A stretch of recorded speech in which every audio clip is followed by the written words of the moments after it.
Ya, kembali lagi di Cerita Hati Spesial Ramadan karena setiap cerita berkesan di hati. Kita lanjutkan obrolan kita dengan Mas Komar. Mas Saya Komar dulu. seneng Kenapa, paket Mas? ini ada 2 makhluk itu. Tumbal Pak. Mereka ini memang pas sekali bahwa Allah itu kan menciptakan segala Iya. sesuatu berpasangan. Saya Ada malam, ada siang, ada perempuan, ada laki-laki, Nah, ada ini yang apa putih nih? dan ada yang hitam gitu kan. Saya siang, Akbar malam. Saya hitam dong. Nih Mas Komar cerita dulu menjadi politisi, 2 periode menjadi anggota DPR, lalu kemudian berangkat dari background seorang pelawak. Kan tadi dibilang nggak bisa dipilih dong, itu kan tergantung rasa, mana yang lebih enak, mana jadi politisi atau pelawak itu kan nggak bisa, tergantung rasa saya, apa yang sedang saya lakukan saat ini.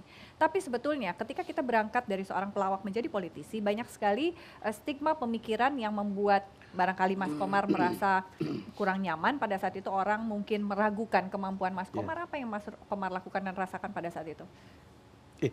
Seorang pelaku seni humor, pelaku seni panggung masuk ke lembaga politik tertinggi di negara Indonesia itu tidak serta-merta direspon secara baik.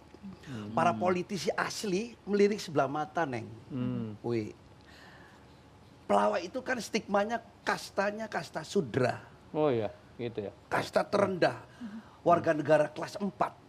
Waduh. Masya, padahal kelas SD ada 6. Baru kelas Masuk 4. ke situ tuh. Artinya tantangan juga buat teman-teman yang ada sekarang di sana.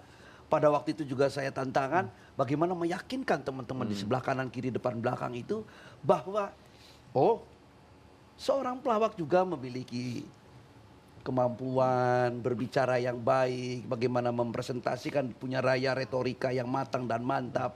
Dia memiliki knowledge, skill dan attitude yang baik gitu.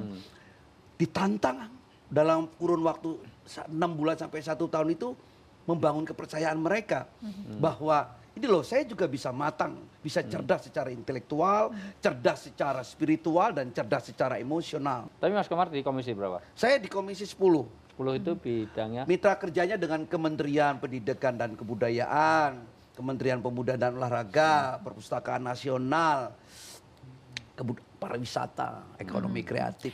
Berbicara soal perpustakaan nasional ini kan berbicara tentang membaca, berbicara tentang buku, berbicara tentang bagaimana mencerdaskan kehidupan bangsa melalui membaca ya, melalui aksara gitu. Saya dengar Anda Saya senang kalau sama Neng Desi. Saya juga senang sama Desi. Smart. Sejak 2006 saya ditugaskan oleh negara sebagai Duta Aksara Nasional. Sampai detik ini ada di 10 provinsi, masih tersisa 8,3 juta masyarakat kita yang masih belum merdeka dari buta aksara. itu di tersebar di rentang 10 usia memang Di usia produktif. dasar atau usia Udah produktif produktif. atau yang tua-tua tapi usia produktif juga Ya, masih ada. kan kita rujukannya kesepakatan UNESCO. Ya. 15 sampai dengan 44 Ya. gitu. Walaupun sesungguhnya fakta di lapangan 45 sampai 60 70 Masih banyak masih juga. banyak gitu. Kalau yang tadi Mas Komar bilang fungsional itu jadi apa sih yang dilakukan sebagai duta aksara ini? Ada Impres nomor 5 tahun 2006 tentang gerakan percepatan pemberantasan buta aksara di Indonesia. Itu tuh dasar hukumnya. Jadi kita sama-sama seluruh pemangku kepentingan untuk supaya apa? Human Development Index, IPM Indonesia supaya naik lagi. Salah satu indikatornya buta aksara harus turun. Semakin turun dia naik.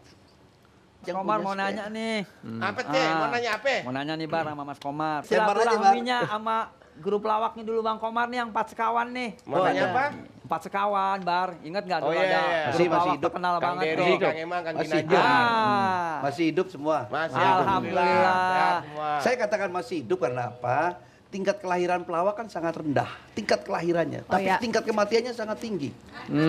Betul, Kenapa betul. ya? Banyak tertawa mudah mati. Gak ngerti juga, itu perlu ada penelitian nanti. Padahal harusnya katanya kalau orang bisa menghibur orang lain dan tertawa untuk diri sendiri itu kan endorfinnya banyak keluar, harusnya lebih sehat ya. Lebih sehat kamu mestinya Bar, jangan sakit-sakitan terus. Jangan nakut-nakutin dong Pak. Nah, Wi, gimana nih? Wi, tadi tuh lemas, nggak fokus kalau lagi Ramadan juga tuh kadang-kadang seperti itu. Dan kemudian saya ingin komentar Wi juga tentang buta aksara ini di Indonesia yang tadi Ya. Ranking 29. Pertama, makanya kan ayat yang pertama turun itu adalah Iqra. Artinya Iqra itu membaca.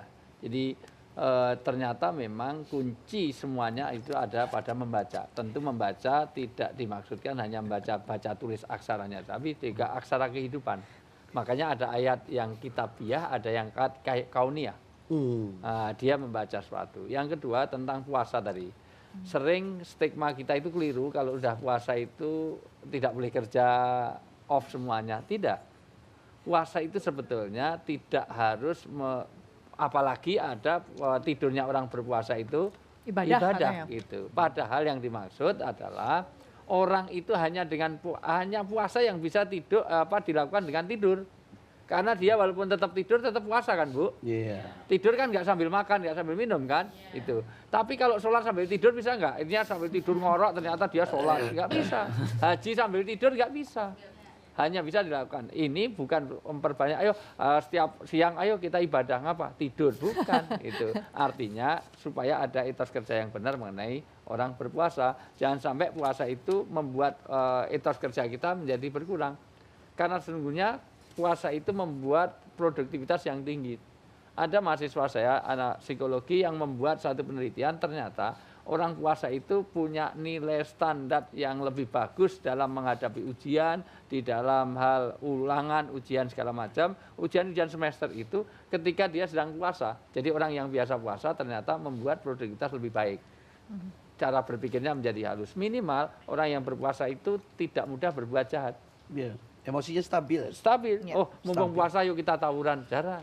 Stabil. Justru kalau mau tawuran, oh baru puasa kok tawuran. Gitu. Mumpung puasa ya, ntar malam dugem gitu ya. Tahu ya dugem, Bu?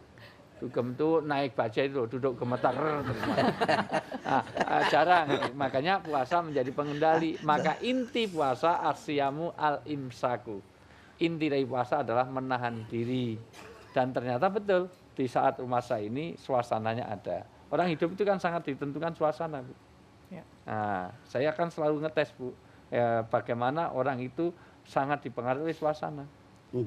Orang itu kalau punya anak sekali lagi dikasih baju tentara saja dia langsung jalannya lebih tegap daripada tentara aslinya, betul kan, Bu?